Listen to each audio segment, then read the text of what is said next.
Hi everyone, good afternoon. Welcome to the last panel.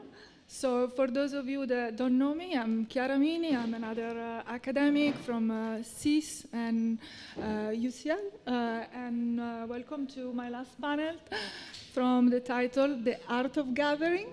So you might wonder what that means. So I'll give you a little intro of the theme, and then we'll move on to the presentation.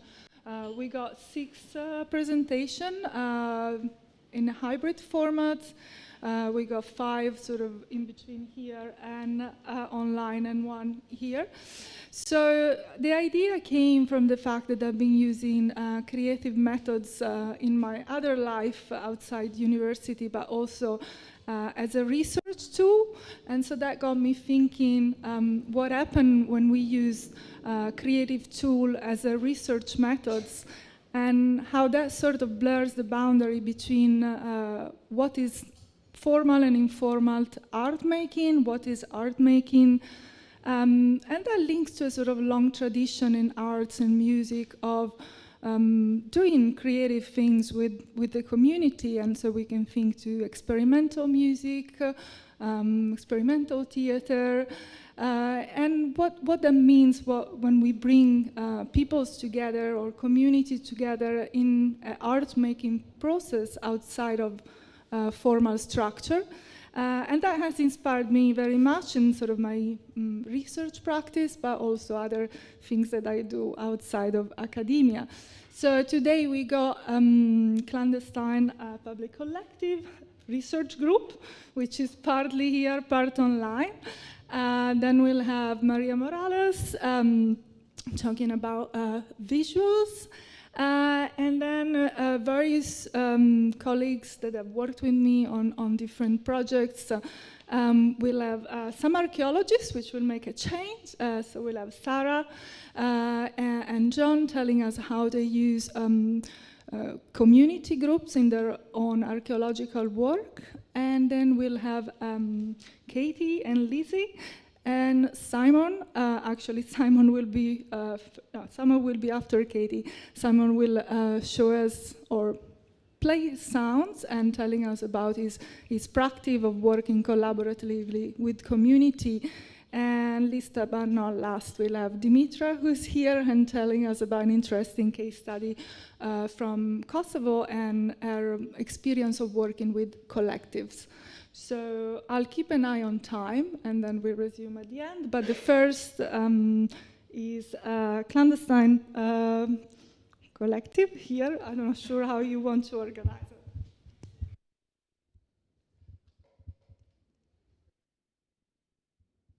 Okay, we are ready to start. So go ahead, Louisa. Okay. Hi, I hope everyone can hear me. We are the Clandestine Public's collective research group. The group comprises an academic, Götz Bachmann, an artist, Simon Ferret, activists, Luisa Behrens, me, and Sophia Koch, utilizing insights from our respective fields and beyond to further our research aims. Our primary topic of investigation is clandestine publics. These are situations and practices in which 2 seemingly contradictory goals are entangled. On the one hand, making things public, and on the other hand, keeping things secret. We look for such clandestine publics in everyday situations, artworks, radical activism, and all the way to surveillance, elite exclusivity, or fascist communications. We explore clandestine publics both as a from-below weapon of the weak and as an elite practice of maintaining hierarchies. The paper we are presenting today is an example of this practice. In it, we will be taking a critical look at a police house search experience by 2 of our members following an act of minor vandalism. We will do this by closely reading 2 formal documents, an internal police report supplied to us during our court case, and contemporaneous notes made by us immediately following the arrests. Along with our presentation downstairs, we're exhibiting a selection of objects taken by the German police from our flat. These mundane objects were stored by the police for 3 years until the legal processes were settled in part, and will now for the first time be available to the public to see. What follows is extracts from our documents. Götz will be reading the activist notes, and Simon will be reading from the German police reports. We will then analyze what these documents show us and what they don't show us. Through this reading, we begin to extract the shape of the informal actions of the German police, which are hidden, hinted at, and documented by their absence. In the formal documents and the clandestine publics, these informal activities represent. From the police records written by a policeman after the events, both officers of the Property Protection Force were driving their vehicle along Park Alley and at around 1:18 a.m. observed two people with bicycles at the junction of Park Alley and Emmerstrasse. The officers drove on to Schaschwashausen police station at around 1:19 a.m. They noticed black paint on the windows and masonry of the building. The officers then drove back to the location of the two persons. There they observed the persons riding quickly along Park Alley towards Emmerstrasse. When the officers turned onto Emmerstrasse, the two persons fled on their bicycles. They then turned onto Luderitzstrasse, where the officers were able to apprehend them at house number 11. The police were subsequently called in. There was a strong suspicion of a crime due to the identified paint smears. Both persons were subsequently taken into temporary custody. From the memory log of Sophia. Just after midnight, on the night of the 20th November 2020, me and M ride our bicycles quickly in the direction of my flat when we notice an oncoming police car that soon catches up and stops us. Two officers get out and explain that there has been an incident of property damage at the nearby police station. And mine and M's presence here seems suspicious. Our identities are checked in the police database. A moment later, more officers arrive. The mood shifts once the results from ID check come back. We are both previously found conspicuous to the police for left-wing political activity. We are handcuffed together and taken to the police station Mitte.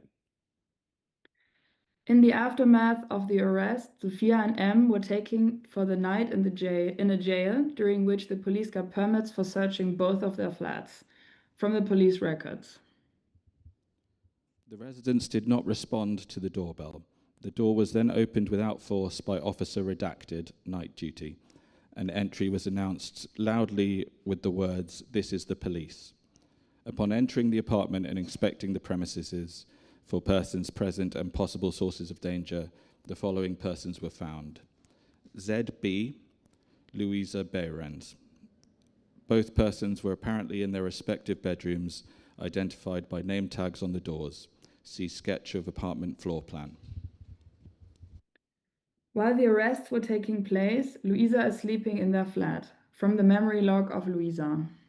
Between 4 and 5 in the morning, police officers enter Sophia's, mine, and our other roommates' Z's shared flat. Without knocking, guns drawn, officers come into the small hallway room, then proceed into my room and the room belonging to Z. Half awake, I'm told to put my hands on the floor, after which I get pulled out of bed, pushed to the ground, and pinned down by a male officer who presses his knee into my back while being handcuffed. While beginning to handcuff me. Ms. Behrens did not comply with the request to lie down on the floor, whereupon she was placed on the floor by means of simple physical force, grabbing her arms and pulling her gently towards the floor. Due to her previous failure to comply with the police request, she was initially handcuffed for her own safety and immediately arrested. She responded to the officers by saying that they should not touch her, especially not male officers. Miss B was also found in her bed. She immediately complied with the officer's requests and was cooperative. Both individuals were superficially searched for potentially dangerous objects by female officers on site with negative results. I loudly object to being touched by a man, prompting a female officer to take over and properly apply the handcuffs. While entering my room, officers come across additional Christmas ornaments, which they treat as evidence. When Ms. Behrens was found, Christmas tree baubles were discovered by chance in a plastic container in front of the bed, some of which were filled with black paint. In addition, a laundry basket containing further Christmas tree baubles was found behind the bedroom door. Z gets up and provides the police with their personal details. I remain pinned on the floor for some time while police inspect the premises. First while still on the floor, and then while standing, my body gets searched. Officers pull 2 of the kitchen chairs into the hallway, put them back to back, and sit me and Zed on them. The hallway is illuminated only by the headlamps of the 10 to 15 officers standing in the now crammed flat entrance. One of the officers, a man in his 30s, explains that they have a search warrant for the suspect Sophia Koch. He's speaking to me directly, putting his lamp in my face, but I don't look at him. Okay, so what happened? On the one hand, activists, us, threw Christmas baubles. They want this action to be seen, but not their identities. This is what we call being in public anonymously. To prepare for this anonymity, they need secrecy, like secret communication channels and meeting places. They need what we call a clandestine public to prepare the anonymous public of the Christmas bauble attack. These are the clandestine publics of activism, a necessary ingredient for action for the activists and an object of desire for the police. The police, on the other hand, wants to de-anonymize the perpetrators, and they want to get access to the breeding grounds of such activities. Finding me on a bike leads via several steps to a house search. Our house turns into a semi-public place controlled by the police. Over the next few days, dozens of policemen visit the flat. For them, it is a rare opportunity to see a Zeck nest. Zeck nest translates into nest of ticks. They do not only visit it, they show it to each other and they talk about it. It becomes gossip amongst policemen. We actually heard stories of policemen bragging about the flat search while they were working as a security guards in a COVID center. Someone at the police also leaked our names to the biggest German tabloid. They created a leaky and messy public, which is mostly under their control. While all this happens, the police maintain their own clandestine public of a different form.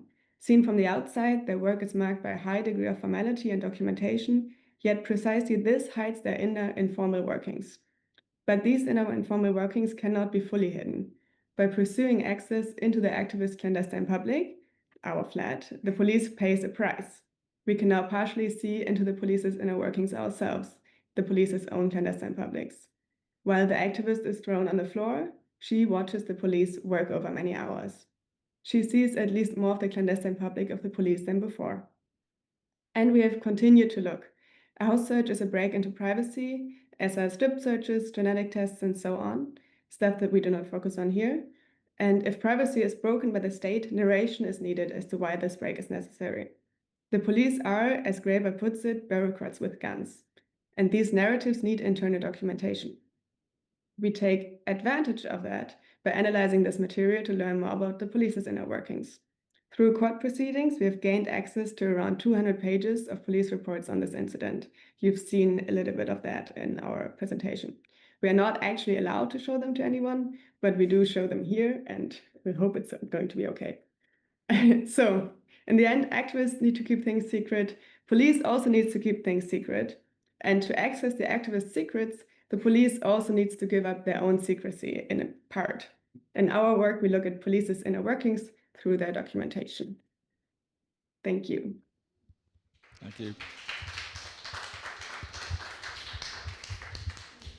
Thank you very much, everyone from Clandestine Kollectiv. So we move on to the next presentation, and then we'll leave some time at the end for discussion. So we should have Maria online.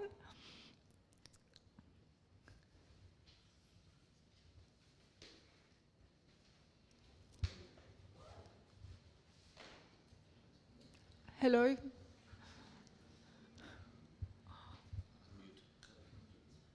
You're muted.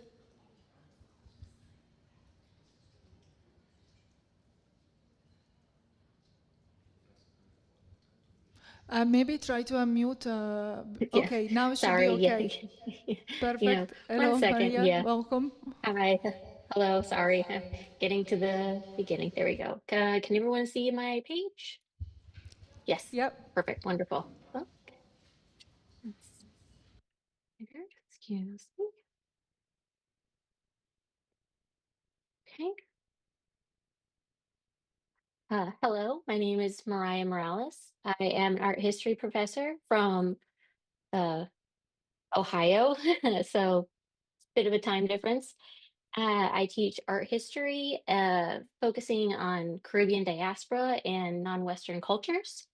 Today, I'm going to be speaking about Firelei Báez and how her work is showing the different dynamic ways of sharing this space called in-betweenity. So again, thank you so much for having me, and it is a pleasure to be here and to be a part of this conversation. So Firelei Báez, fabric, figuration, and the assembly of collective memory. How do those working from the periphery use histories and myths to imagine future possibilities?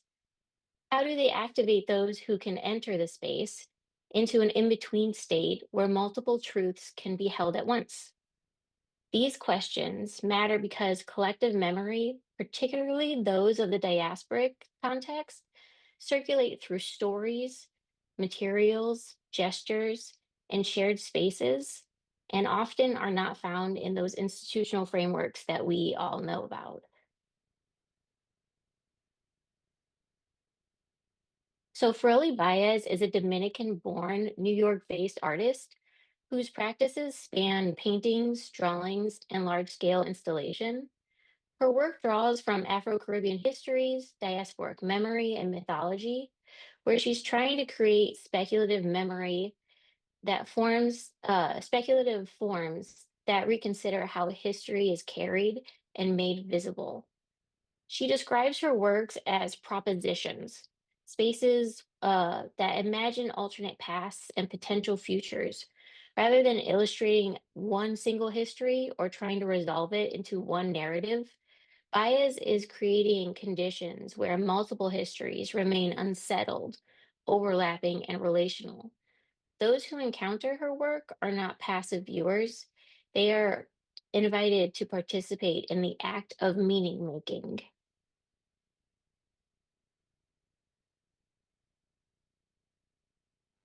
So to the left, Sanssouci, this threshold between a dematerialized and historicized body, takes its title from the historic palace in Haiti, built following the Haitian Revolution by King Henri Christophe, a former slave who played a pivotal role in the Haitian Revolution in 1804, and Queen Marie Louise Coy David. So translated from French without care, Sanssouci is carrying a deliberate tension. Báez is showing that Black lives were shaped by enslavement and violence. Living without a care is not a condition, it is a claim. The figure does not present herself as fixed or resolved. Báez is positioning her at a threshold between a material presence and historical abstraction. Color moves across her body without settling into a singular identity.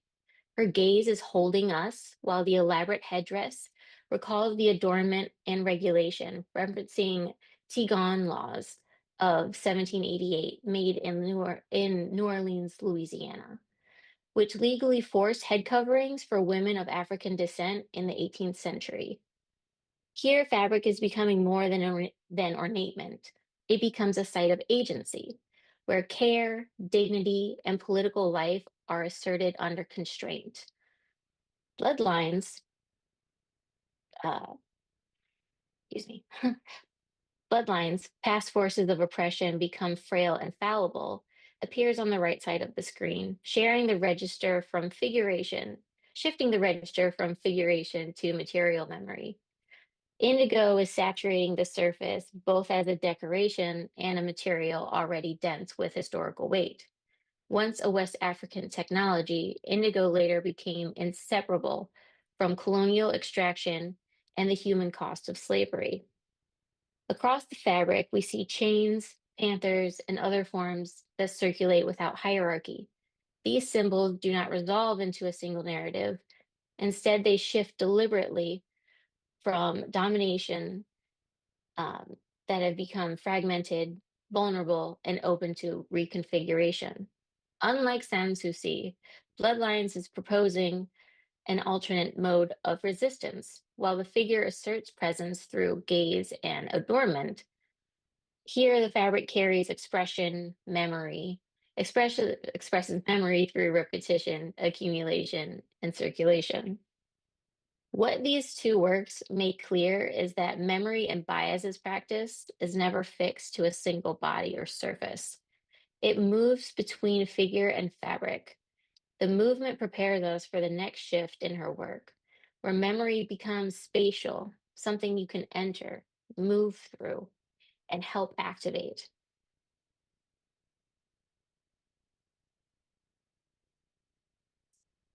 In the installation, Addressing Chrono Commons, To Win the War, You Fought It Sideways, Báez concerns extend into sound, space, and collective imagining. The myth of Drexcia originated in the 90s from Detroit, Michigan. The techno duo James Denson and Gerald Donald. They imagined a Black Atlantis called Drexcia, populated by the descendants of enslaved pregnant women thrown overboard during the Middle Passage. Their unborn children adapting to live underwater. In this myth, the ocean becomes not a site of erasure, but of survival and transformation. Báez is not trying to illustrate this myth. She constructs a space where this temporal logic can be entered.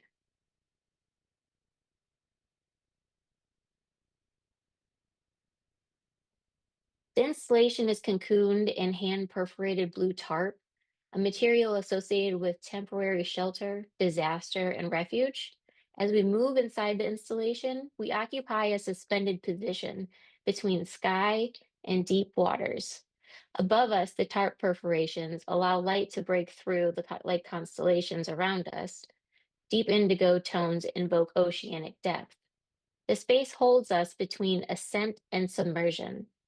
Overhead, a star map charts the night sky at the onset of the Haitian Revolution, while surrounding indigo suggests the sea as a living archive.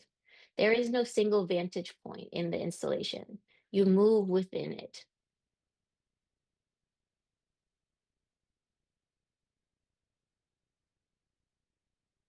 Here we see a continuation of her work from Bloodlines, in which she created emblems that reflected the rebellions and moments of resistance that began in the Caribbean.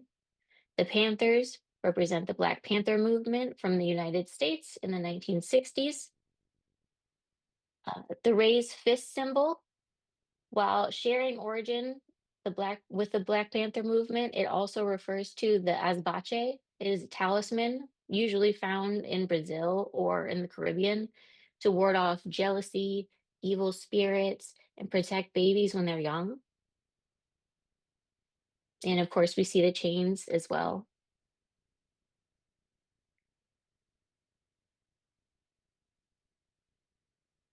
So moving on into the installation, there are two monumental painted figures in the manner of light and water on the right side of the screen.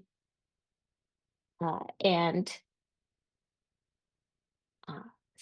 towards an unseen force to the left side of the screen are enshrined in niches at opposite sides of the space. These figures honor Haitian priestesses whose spiritual and revolutionary labor had been historically marginalized. Their bodies remain flux, always becoming and never fixed. Here we see that painting is not trying to resolve history, it is sustaining it in these multiple practices. Positioned at the center of the installation's spatial logic, they hold the traveler between them, caught with the sister's constant piercing gaze. Moving through the space becomes an act of witnessing. The visitor is not a detached observer, but a present participant, initiated into an in-between state where memory, history, and futurity converge.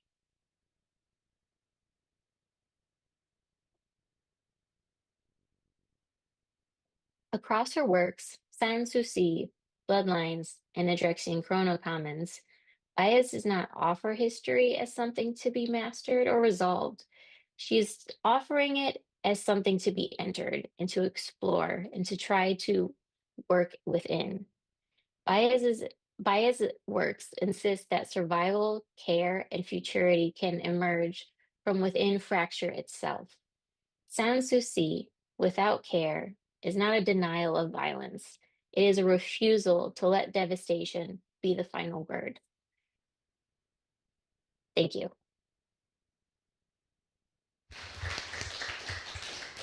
Thank you very much, Mariah, and everyone sticking to the 10 minutes. So we got now something very different. So we should have two colleague archaeologists that have worked with me on different projects. So it is Sara and John. Are they both there? Hello. Hi there. Sorry. Chiara, I'm just requesting to share with you. Okay. You took me by surprise. So Sara and John are going to talk a little bit about their project of reaching out with the community in archaeology, and let's see if they think if that makes it a bit art making or not. We've had a lot of fun together. Exploring different creative tools to think about heritage, or to think about inequality. And for me, it was super interesting. I never thought I was going to work with archaeologists as a social scientist, but it's been a very fruitful collaboration. And after Sara and John, we'll have other colleagues that have worked with us on several projects. Great. I'm going to start. Can you hear me? Hi, Sara. Hi, John. Brilliant. Okay, Yep. Great. Hi there. Hi, everybody. I'm Sara Wolferstan, and I work in public engagement for UCL Archaeology Southeast. And you're going to hear from me and John Sigrave. I'm doing the first part of our 10 minutes. So our team, Archaeology Southeast, is the commercial contracts division of the Institute of Archaeology, the Archaeology Department of UCL. We're the largest technical team at UCL. We outnumber the academics in our department by about 2 to 1, which I always think is a fun fact for people at UCL to hear.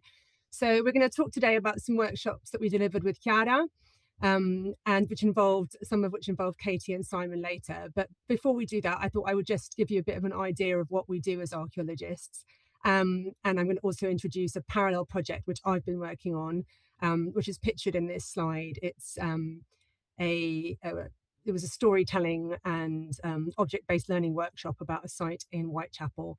But first, to contrast these two projects, this is not our normal way of funding work through grant funding work. We are funded through the planning-led sector. We're a service provider to help developers to fulfill their planning conditions. So we undertake excavation surveys and research for the public and private sector. And I can't really describe any of that as informal. It's very formal. Our outputs are usually research reports, consultants report referred to as grey literature. Although they have academic rigor and respond to agreed research questions, they're not part of the knowledge institution of academia normally. And we were set up about 50 years ago, and it's fair to say that most of the years our artwork, our outreach and our engagement has been very traditional, with open days and talks, very formal and subscribed by the conditions set by the planning system and funded by developers. So we are contracted by these developers to discharge these conditions, although there has been a shift and they are increasingly asking us as part of that planning system to engage with communities to help them achieve their social value requirements, especially if they're a public sector funder. Although, again, these outputs, these artistic outputs or these engagement events are rarely part of a formal museum or gallery system. They're more often happening in fields, some of which are becoming building sites, or in the museum deposit back rooms, in villages, in town halls, in schools, and in the education suites of museums. So we're constrained by the funder and the planner in that system, but you can see how that engagement can allow us to build some informality into our processes. So this slide shows you the project we did in UCL East. This was funded through grants rather than through commercial sources, and allowed us to foreground the stories of the communities of Whitechapel. We had 17th and 18th century tavern culture, and one of the taverns had a playhouse in the back, There was the lost Tudor playhouse, the Red Lion, but it also had the White Raven, which was a focal point for London's black and brown communities during the 18th century, and the starting point for a corrupt and coercive colonial resettlement project leading to the founding of Sierra Leone. So here we have Alim pictured on the right. He is a Londoner, but his parents are from Sierra Leone. He's also a storyteller and an artist, and we had workshops and collectively wrote an article for a popular magazine here called British Archaeology. You'll see it here on the left. And Alim was inspired to create a spoken word piece, which if you go on this QR code, you can see his work and find out more about the project. And partly because I was using storytelling and trying to create new art in that project, when we got together to try to think about what to do with Chiara and John, we were really keen to use storytelling and artists to shift the way things were being shaped in terms of engagement for some of our projects down in the southeast. And we really thought that this was super important, even though the projects in the southeast might not have had such an obvious colonial link. Archaeology in itself is as a discipline, it started off as a colonial endeavor, and we have been accused of perpetuating colonial violence through our Western-centric interpretations of the past. That use these narratives that assume the superiority of Western scientific methods and understandings, not least the imposition of Western temporalities, which are linear, and these concepts of time get projected back into the past and then that used to justify present injustices, and they make the future constrained by some of those narratives. So we're also, as a discipline, be rightly accused of colonization by citation, the continued marginalization of Black, Indigenous, and people of color, and non-elite voices. So we have a real baggage there to deal with as archaeologists. So we have very much embraced the use of informal artist practice to try to democratize the process of creating our interpretation, but also to sort of take that further back in the process and think about art and creativities as a way of shifting the way we actually do our research and set up our research as well as our engagement. So that Chiara has been really helpful in getting us to think about how we can conceptualize some of our evaluations and methodologies in that space. So we're keen to use imagination to create new narratives and new art that can unlock a shared future with our communities that we worked with. And storytelling can help to make sense of that fragmented evidence that archaeologists find for non-archaeologists. And the artist's involvement has been fundamental in allowing us to sort of shape the community's new ideas and work, but in a critical way that reflect on both the way we create history and the way we perpetuate and create new memories as well. So in a way, we're sort of taking the materiality of the archaeological record, which my colleagues excavate and present to me to do a public engagement project with. We're helping community collectives to take that materiality and shape it into new futures. So I hand over now to John to carry on telling you a bit more about the work that we've been doing with Katie and John and Chiara, and Simon and Chiara.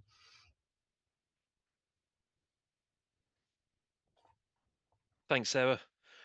So my name's John Sygrave. My day-to-day job is I manage archaeological field work. So as Sarah was saying, we're looking to use our work and use heritage beyond the way that it's been used to date. Like broadly to try and derive better like public benefit from the work that we do, rather than just one big sort of like a monograph book at the end of it. The only way that we can increase public benefit to our mind is diversify the audience and the people that we reach. Traditionally, we've got a very sort of like white affluent, maybe sort of like heading towards retirement audience. We don't want to alienate that audience necessarily, but it's but we want to be able to reach a wider group. We have been working in a Sussex seaside town called Seaford. You're going to move the slide forward, John. Oh yeah, sorry. We have been working in a Sussex seaside town called Seaford on a Historic England funded project, and we had the opportunity to apply for small pots of money from the UCL Innovation Fund in order to explore ways that we could work with the community within that space. About the same time, I give talks at another archaeological site in Brighton, and I'd met Simon. Simon and Katie, I won't talk too much about their work because they're going to come on after us and explain better what they do. But like short version, Simon is a sound artist working within East Brighton, and is from that area where this monument was, and that's where we met. So we're also working with South Downs National Park Authority. South Downs National Park Authority had linked to to artists and to spoken word groups. It's through the South Downs National Park that we met Katie, and also the Writing Our Legacy group as well, of spoken word artists and writers. So we started trying to design these workshops with the help of Katie and Simon, where we were using different methods to try and engage an audience, a youth audience. We tried to target what we the group that we were initially going to approach as young people, teenagers. So within this first workshop, we tried to use mapping and their sort of like interpretation of the environment and heritage in which they live, to try and find things which matter to them within that environment. And you can see in the image there them producing sort of collages out of the maps and some of the information that we were telling them about their heritage, but also their like lived experience of being within that area. Simon at the same time took them around the workshop area where we were, in order to try and map out the sounds, and I think he will talk more about that within his talk. So again, we applied for another small pot of money to undertake a project at the Lewis Green Huts. The Lewis Green Huts very quickly were a former military chapel, part of a World War I training camp, where lots of different, and it was men, came to train ahead of World War I, including people from Lancashire, Wales, Canada, and the West Indies, and it was where the West Indian British Regiment formed. These huts moved to Lewis after the end of the First World War, and then had another sort of like lengthy history after that. So a really interesting space. Simon helped. Well, it's largely Simon's project that we developed with him.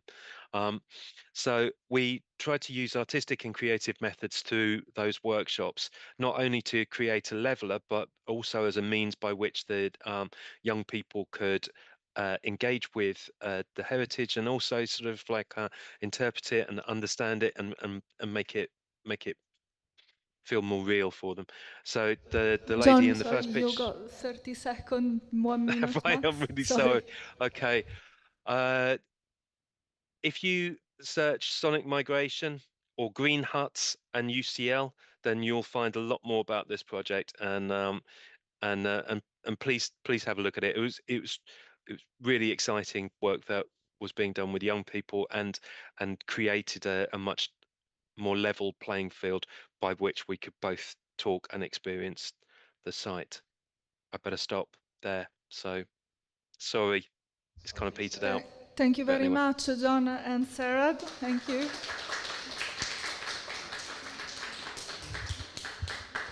Thanks. So thanks. That was super interesting to understand a little bit the contrast between archaeological processes that are really formal and or driven by regulation and protocols and funding and strict criteria, and a way to engage people around it through art making in an unexpected way, because maybe we would not associate a sound or storytelling or map making with the archaeologists, but that's something that has been done in this project to engage the community in a very different way. So that was interesting. And the Green Hat projects, please have a look at it. I was involved in that, and I can tell you more. But the space was super interesting, and just loosely connect to Mariah's presentation of also how we keep memory of colonial past. So previously we had a visual testimony, super interesting, and in our case, our keeping of that colonial past and what it meant was done through exploring the space physically, by being there, by taking people that would not normally be in the space. And making something out of it.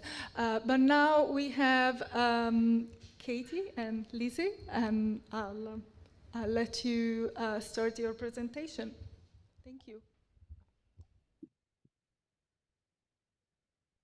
Hi, everyone. Can you see the slide there? Yes, yeah, we can. You can make it bigger, maybe? Yeah, I'm just going to... You've got a privacy window open there, Katie. Oh. There we are, it's gone. Is that, I think it's okay now. Yeah, can you see the title page? Is that what you can see? Yeah. Okay, I'm going to start the presentation. Great. I'm actually going to briefly introduce us, Katie and myself, as collaborators through this project. And then I'll tell you a little bit about what the presentation is the kind of format of the presentation, and Katie and I will pass between each other as we go. So first of all, my name's Lizzie Lloyd. I'm a writer and also a senior lecturer in fine art based at University of the West of England. Katie? Yeah, and I'm Katie Beinard. I'm an artist and I teach at the University of Brighton. And then, so on your screen are two questions that we will be circulating around throughout this presentation. So how do you communicate a sense of the messy experience of making and participating in artworks in ways that honour the informality of the mess, but also communicate its value to subsequent audiences? And then how do you communicate a sense of informality of a project while presenting it in settings and structures that are more formal? So the presentation is going to be briefly introducing a project, a collaborative participatory project that Katie and I have been involved in together for about 5 years now, before we talk in a little bit more depth about the nature of our approach in this project in terms of how we've approached collaboration. So the project is called Active Transfer, and it's a collaboration, as I've said, between us, Katie and I, and our project participants. It consists of a series of chapters, we call them, which revisit artworks from the recent past that involve an element of participation, documenting both the process and the outcomes of our returns. Active Transfer is interested in the afterlife of the artworks to which we returned, and how they might be meaningfully represented. We're interested in how they might be meaningfully represented in the future. Each return or chapter generates new artwork while retaining some sense and even elements of the original. So the chapters include a range of outcomes, screenshots, photographs, readings, instructions from the original artwork, and also have documentation, often leaning into this kind of fragmentary feeling through photography, drawings, and notes, alongside experimental writing and films. And those photography, drawings, and notes are our work that we've recorded through our returns. So just a bit about how this project came about. As Sarah and John mentioned, I've worked on lots and lots of different community and socially engaged art projects over the last probably 20 years.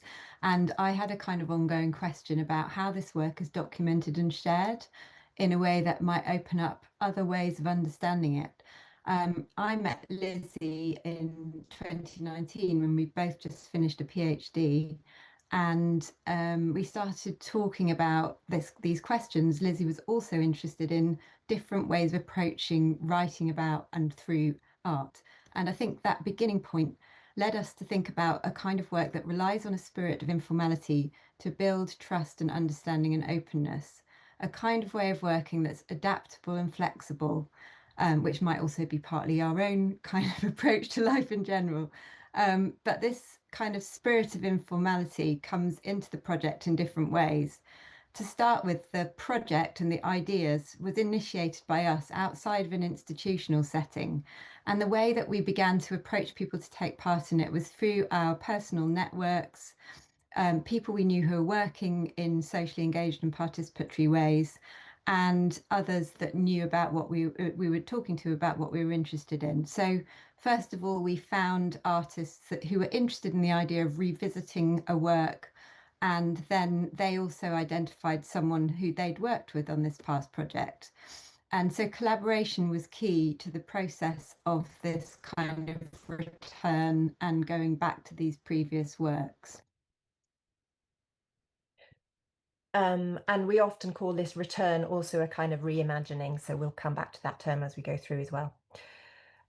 So once we'd invited our artists, we met them online and discussed A, what previous artwork they'd like to return to, and then B, how they'd like to design the kind of conditions of our return with them. Some of these decisions were out of our hands because of circumstances, things like COVID and geography, and other decisions about how we conducted these returns happened very much in discussion and collaboration with both the artists and the participants, so that there was a kind of triangulation of conversation going on. Some wanted to return to the place of the original artwork, for example, while others wanted to return to the ideas of the original artwork, but at a spatial remove. And what we discovered as we took part in these returns is that our approach challenged conventional categorizations of artist, participant, and critics as our roles in all of those areas started to overlap, merge, multiply.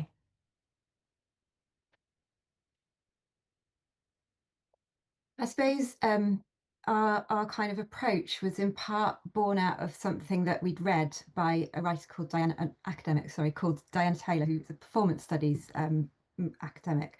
And one of the chapters of her book, The Archive and the Repertoire, is titled Acts of Transfer. And this became really key to our project. We wanted to understand how we could take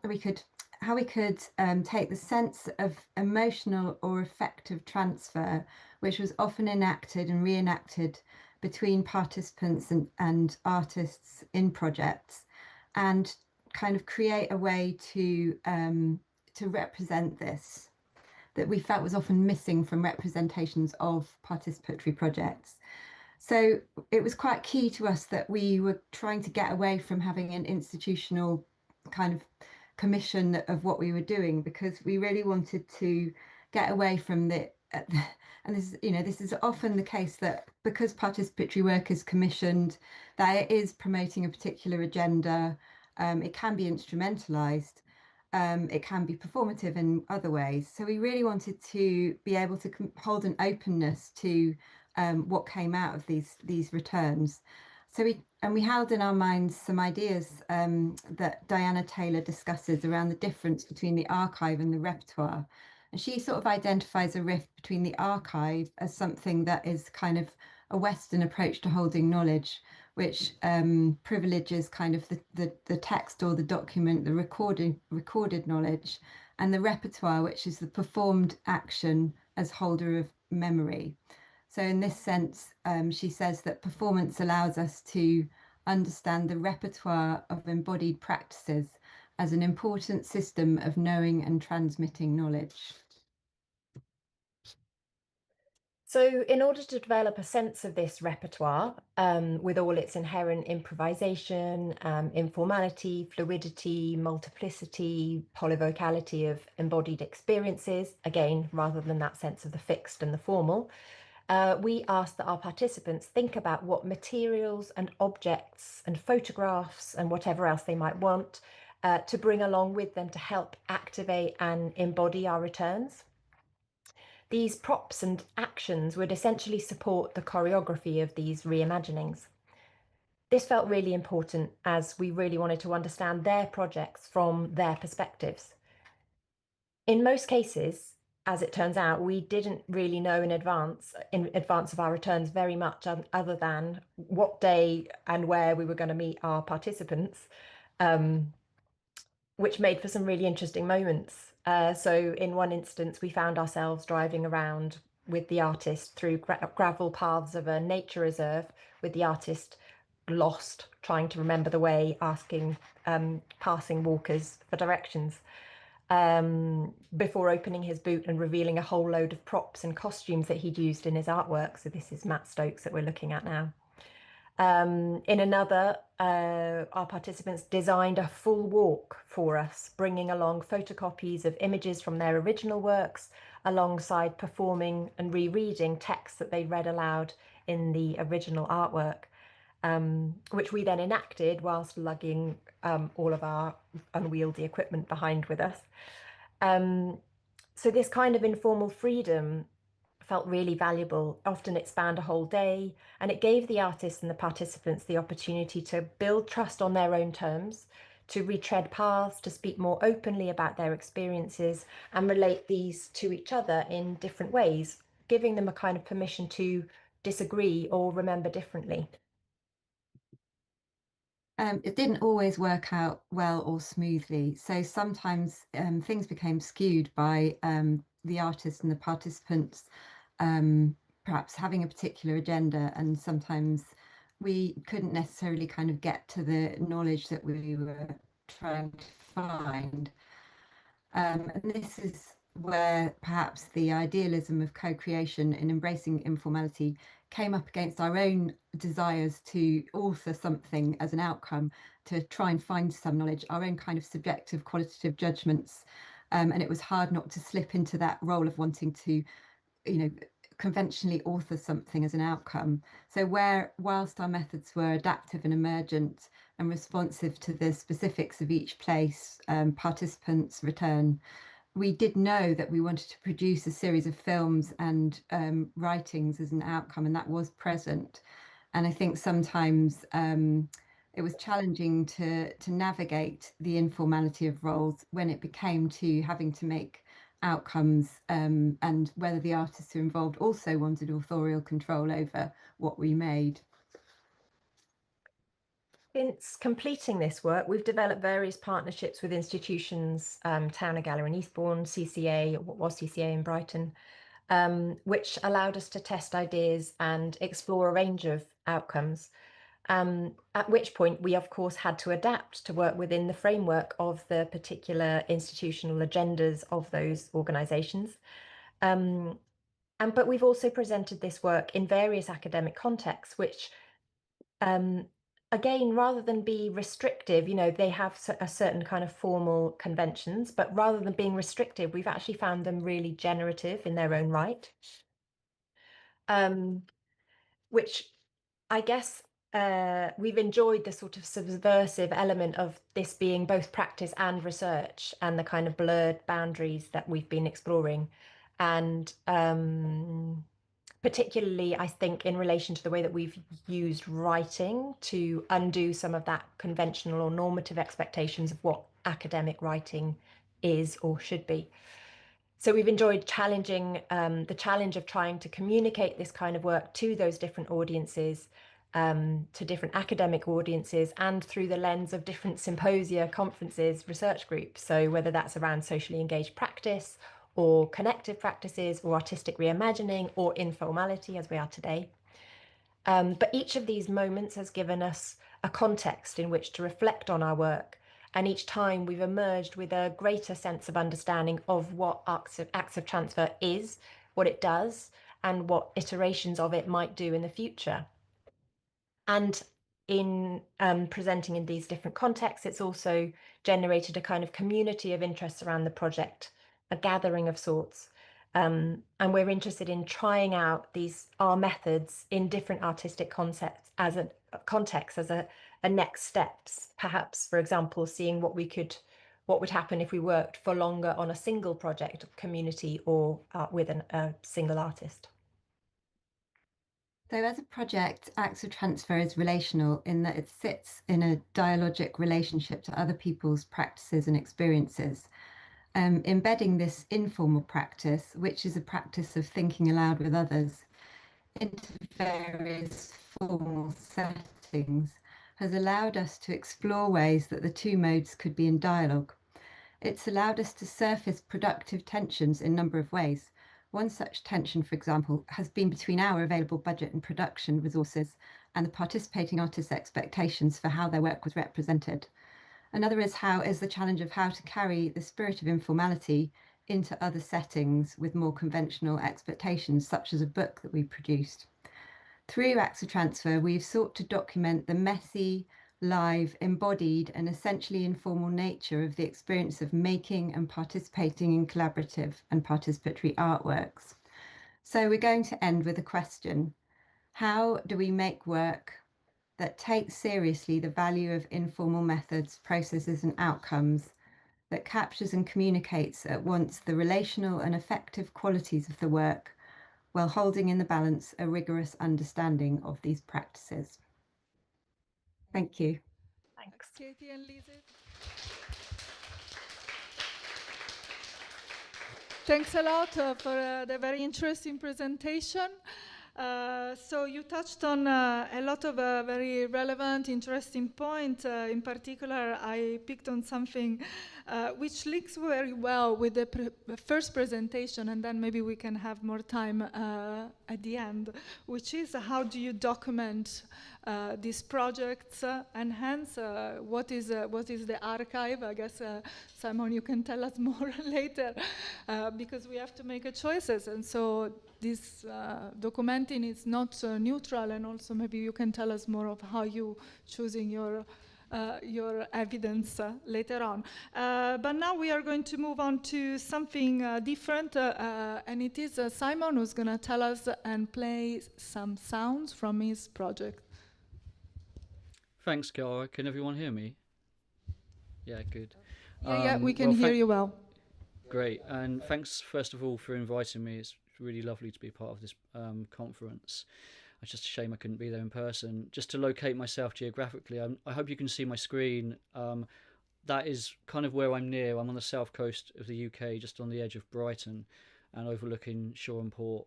So if I strain my ears enough, I think I can just about hear the roar of the sea down there, or maybe I'm just imagining that. I don't know. Oh, so yeah, my name's Simon James, and this is what I tell people when they ask me what I do. I work in sound, I make weird sounds. It's usually because it's so complicated what I do. I work in all kinds of ways using sound and listening. And that picture is me in the 90s, right at the start of the listening and working with sound, presenting a late night techno radio show where I was definitely playing some Drexciya that Maria referenced earlier. So it's lovely to hear that referenced in the same session today.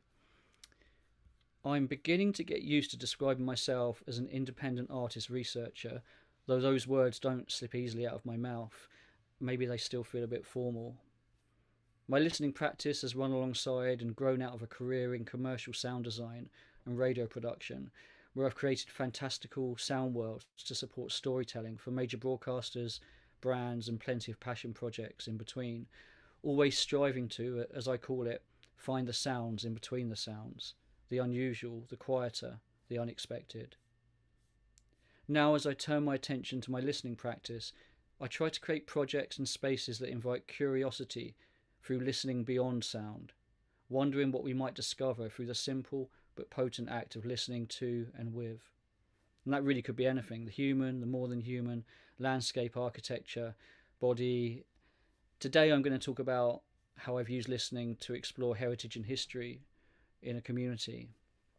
It was born out of a grassroots campaign called Clandestine that my brother started actually, which highlights the shocking education attainment gap between different areas in Brighton. And that campaign, I won't talk about it too much, but it was instrumental recently in changing local government policy around school admissions. And that really came out of a great documentary podcast series that was part of that campaign that I helped produce. And through that podcast, the project I'm going to share was commissioned by Brighton Festival and was part of the Brighton Festival in 2024. And it's also where I began my relationship with Archaeology South East and John and Sara, which continues today and is really fruitful. Neolithic Cannibals is a project that invited young people from Whitehawk, a council estate in Brighton, to explore archaeology and the contemporary landscape of their community through a programme of sound workshops, exploring electroacoustics, field recording, graphic score, feedback and acoustic sounding experiments. The resulting recordings were shared in a city centre gallery through a multi-speaker sound system encircling listeners, with supporting artefacts and video projections, inviting Brighton Festival audiences to listen to an area that is unheard and hidden, and I include both the Neolithic and contemporary communities in that description. As a working class person, the project was deeply personal. I grew up on Whitehawk Estate, and I have lived experience of the stigma and neglect that generations have lived with there. And I've had a lot of luck that means I'm able to stand here today and talk as a sound artist, but I know too many people that haven't got lucky, and really it shouldn't be about luck. The hill that overlooks Whitehawk is the site of a Neolithic causeway enclosure, a 5,500-year-old community space, and one of the earliest Stone Age settlements predating Stonehenge. Barely visible to the naked eye now and cut through by a horse racing track and a busy road, it was comprised of 4 earth and chalk concentric circles, broken by causeways, and is believed to have been used for gathering, ritual, feasting and burials. It overlooks the coast and the wider city of Brighton and Hove. In the project I framed it as a symbolic barrier that hides the estate from more affluent neighbourhoods, but also as a powerful site for excavation and amplification of voices that are so often ignored. I'm going to play a short film about the project, which begins with the first workshop session at the local community centre, the Crew Club, where I'm introducing the concept of active listening. You'll also see flint knapping sound experiments, field recording trips, semi-improvised performances using the landscape, microphone and feedback explorations, graphic scores using chalk from the Neolithic site, and synthesizer workouts. I'm going to ask you to close your eyes for 30 seconds. And I want you to just listen to the sounds around you, and I want you to think about 3 different kinds of sounds. When Simon told us to close our eyes, it felt nice because we get to hear the sounds that was around us, and it was really nice. So we just listened. It was pretty fun, the workshops, because it was a chance to do something new and create something which I really enjoy.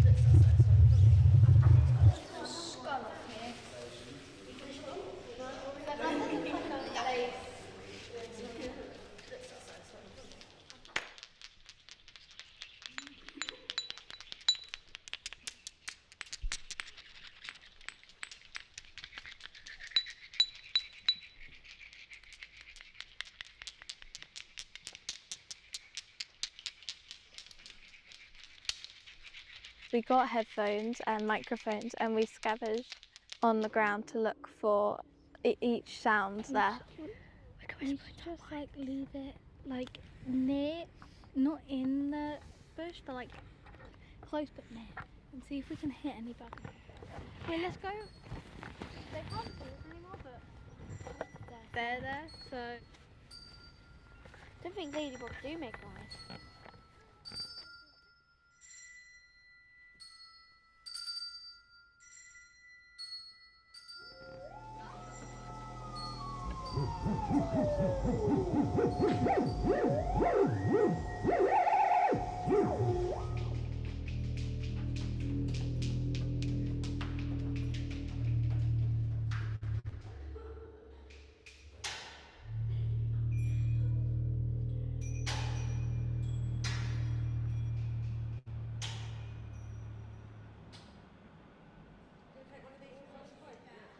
When the exhibition started, we went to do the private view, and we had some of our like friends and like some of our family members to come and like watch it for the first time.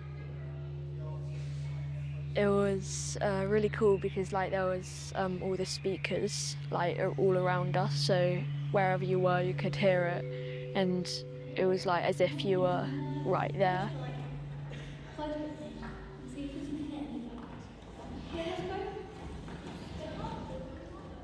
Well, when we had the party, we were sat on the floor, the parents were there. It was nervous, but in the end it was quite fun because it made me feel like I was good for taking part in it. The most important people of this project are the young artists.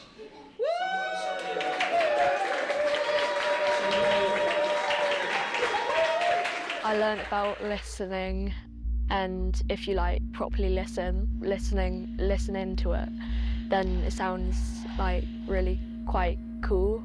After being a part of this project, I felt really good in myself, and I would like love to do it again because of how fun it was.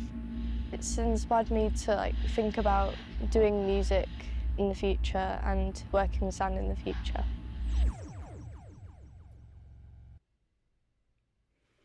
I wanted to co-create something uncompromising, strange, playful, magical with the young artists. Something that could resonate proudly in a gallery and work on multiple levels. Experimental sound art, history and heritage, and the political all creatively woven together. My hope was that we might create in the gallery a space for difficult conversations, giving visitors a different perspective of an area that is sometimes lazily referred to as shite hawk.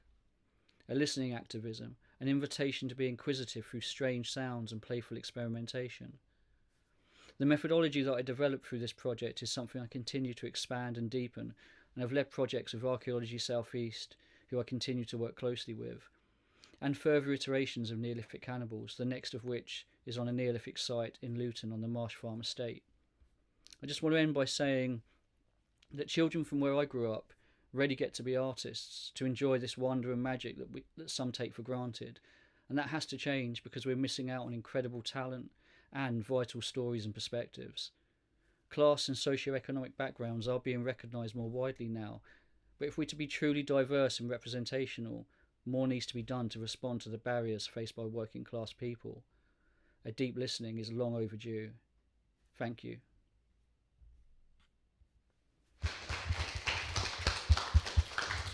Thank you very much, Simon, for presenting your very inspiring work, very interdisciplinary. I hope we'll have a few questions and time for questions at the end.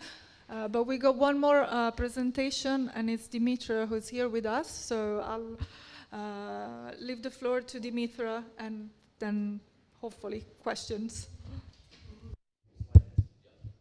Hello? Okay. Thank you, Chiara, for the invitation. It's really inspiring to be here today. I will be presenting on a case that offers a different perspective on informality, most particularly an institution that has been emerging from activist and bottom-up approaches. And this is also a case that I've been working on with Chiara Mignani, who is not able to be here today. So next slide, please. Lumbardhi Foundation and Cinema in Kosovo starts its history in the 50s, and it was during the history of Sinification of the former Yugoslavia.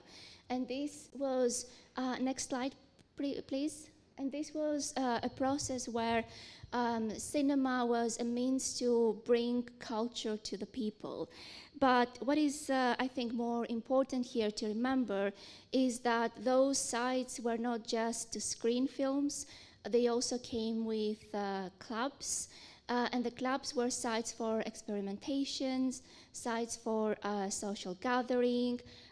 They were also, so we see here how we are speaking about a cinema that is strongly anchored in the people's cultural memory. Next slide, please. So after the collapse of the former Yugoslavia, the cinema ceased its operation. And the 90s were, of course, as we all know, a very turbulent times where we have the conflicts, Kosovo War, the revival of racist, xenophobic approaches, some of these which remain to these days. And we also have a tremendous shift from the workers' management, a very unique system of former Yugoslavia, to market reforms. Next slide. So after the 90s, we see in the 2000s a revival of the cinema, which was predominantly abandoned. And it was revived by the members of the community that started to inhabit the space. They used it as a space for social gathering. They created an informal cafe. And in a way, we see how this abandoned space was still alive through the practices of the everyday life. And I think this is something quite important in terms of when we speak about activism, when we speak about informality, how those affective practices that are embedded in the everyday life. And in this period, we encountered two key moments, 2007 and 2014, which was a time when the local municipality wanted to demolish the building. And we see here a culmination of the activist approaches, particularly in 2014, which brought a more, I would say, serious organization of those activists. Because they developed collaboration with other organizations.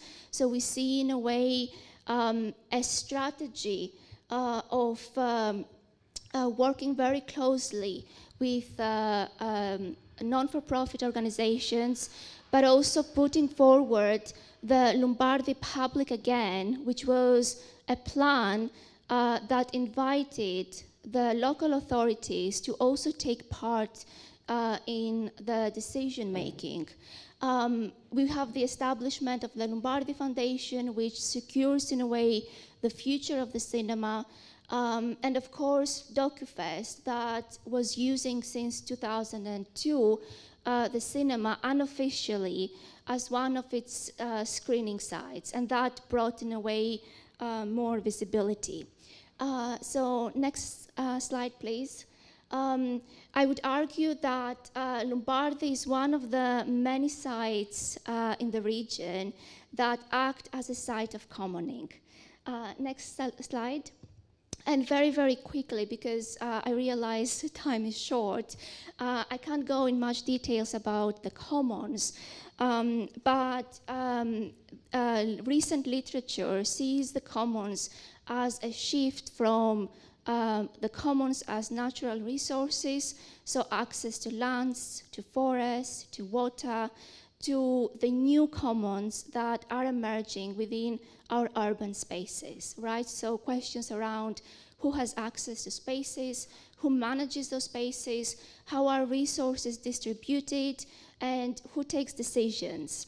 And we see how from Silvia Federici, who brings in the commons a feminist approach, to Antonio Negri, to David Boiler, we see that the commons are comprised of three key elements. We have resources, in this case, the cinema space, the archives, the facilities.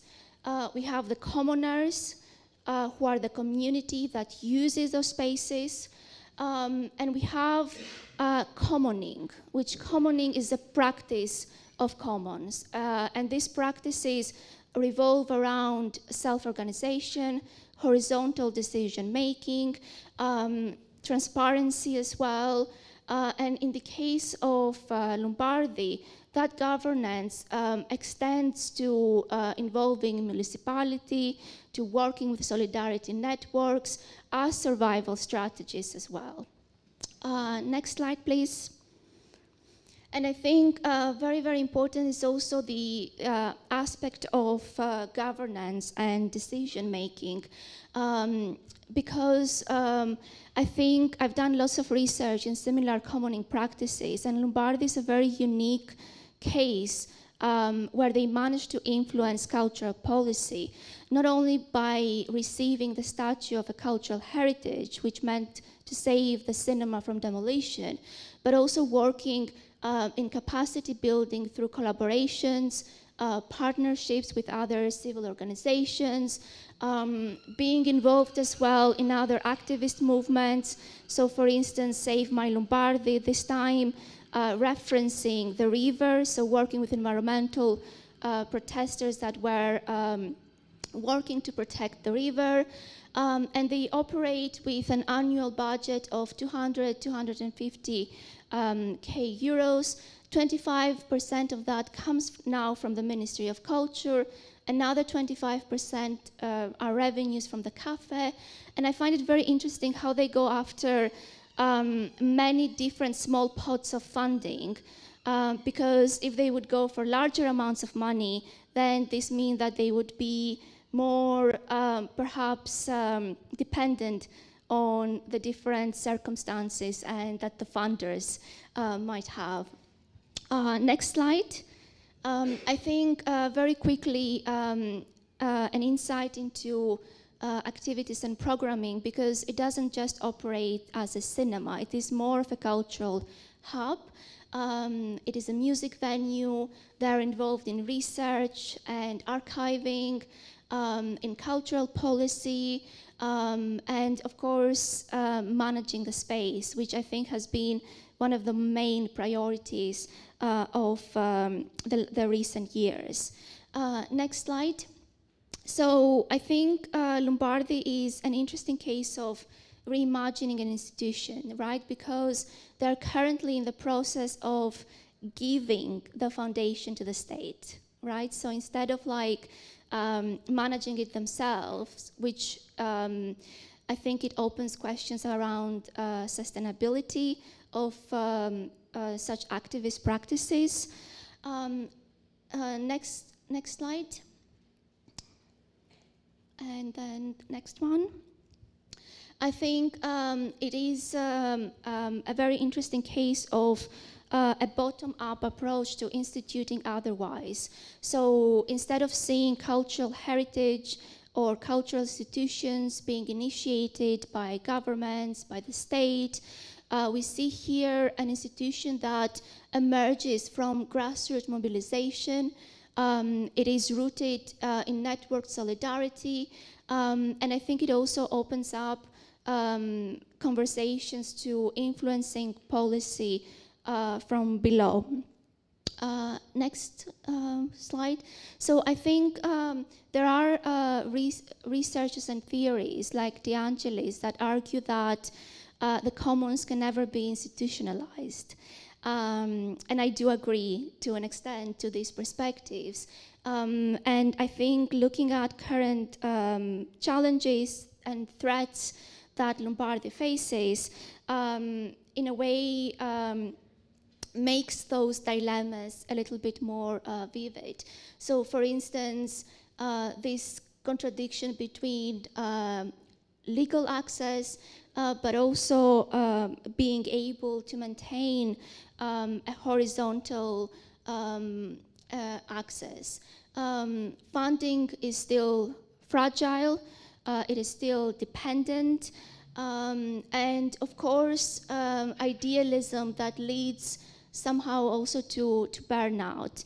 And I think this is also something that maybe needs more visibility, especially when we speak about activist practices, and more specifically about artist-run spaces who, in addition to practicing their arts, there is a lot of emotional labor being put in negotiations, in conflicts, working with local authorities, and balancing in a way idealism.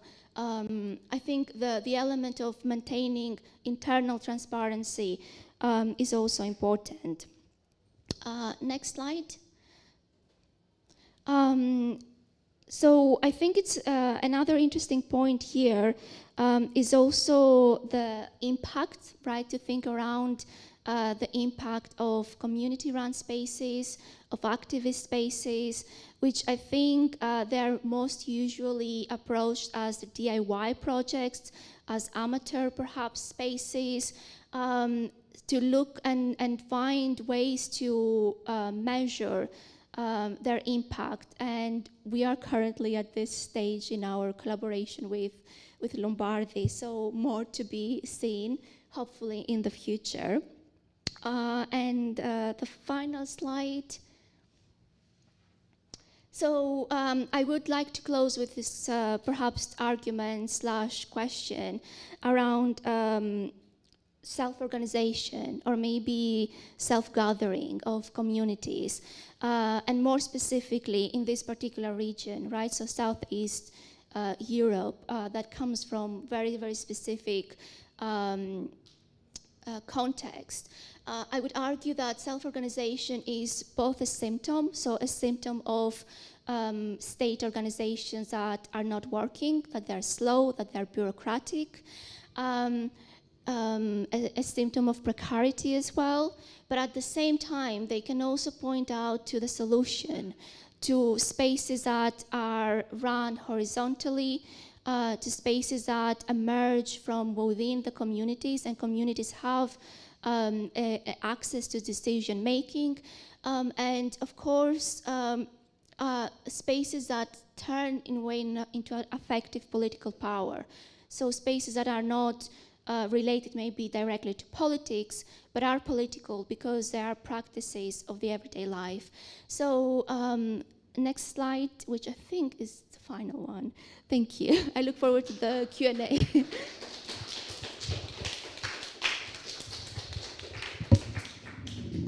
Thank you, Dimitra. So we managed to go through the whole 6 presentation and leaving 5 minutes for questions. Can we have the, yeah. So anyone has question for any of the panelists? Are there here, Simon and Dimitra, or anyone online? No questions? I had a question maybe for either Katie, Lizzie, and Simon, if they come back on the screen. Can they hear me? You need a couple of minutes. Okay, okay. Well, I had a question for our artists that also work with the community, which is something that interests me very much. But just as a sort of maybe general reflection, or maybe a question for Clandestine Kollectiv, since one of the very easy is here. I've just been thinking about the neutrality of archive and the idea of documenting, because it's something that has been mentioned by Katie and Lizzie. How do we document a process of research and creative process that is very informal and maybe spontaneous, and then how we sort of crystallize those outcomes? It's not easy. So have you thought about those questions, and how do you maybe choose the bits of archive or police evidence for your research? Well, I mean, I think it strikes me as an interesting question because the police did the archiving first, right? Like, they took these photos, but they also chose some objects from Louisa and Sophia's flat and archived them for about 3 years before returning most of them, and some of them are downstairs now for you to look at. But so, like, it is a question for the police too, and then I couldn't answer the rest because, like, it isn't my story or Gert's. It is Louisa and Sophia's, who like decided what to expose and what not to expose. And of course, they're also restricted with what they're allowed to expose and are taking risks by doing so. But if they want to speak very quickly about like how they picked which pictures, I think we'd like to hear. With some things we did think about what we felt most comfortable with, but in general we were more, since it's also so long ago, concerned with like what is the most telling and how can we like shift the focus away from our story to what can we learn about the police or the police's way of looking. So we try to not think too much about our own sensibilities. I I would agree. I think the main guiding principle was what is the funniest. We have to admit, like that, like we laughed a lot how the police documented these activists, and then when we laughed out loud, mostly some of the pictures were shown, as long as they wouldn't compromise some of the other people. There were like certain limits, like how far we could go in terms of like there are certain legal dangers attached. So we were like a little bit careful also in this regard. Thank you. Oh my God. Oh, we got a question there. Hold on. Thank you all very much for your presentations. I think when you're presenting online, it can be quite difficult, and actually you kept some vivacity there in a way that was admirable, so thank you. My question's for Maria, and it's about moving memory versus a memory that's static about movement. You spoke quite a lot, or I perceived you to speak about a moving archive kept in the sea and a memory of movement. No, sorry, a moving memory. And I'm wondering if there needs to be a distinction between a memory of movement and a moving memory. And to put it in a very blunt way, how does one get out of the sea? Does one need to, and can it move in that way? First off, very interesting question. So how am I'm not going to try to meta this too much. The sea, it's not supposed to be, you're not supposed to get out of it. That's the whole point. The sea is the place of archive. It's a place where indescribable disaster happened for a whole African continent, basically. Many, many people have died there in the sea, in the Middle Passage. It's about how can we explore a way to make that devastating moment a unique form of a memory that can be almost an alternate reality. We are trying to, there's many organizations that are trying to look at past maps of the Middle Passage and see what form of homage or almost like a memorial to those who have been lost at sea in such a tragic way. Because let's face it, it was, how was it again? Yeah.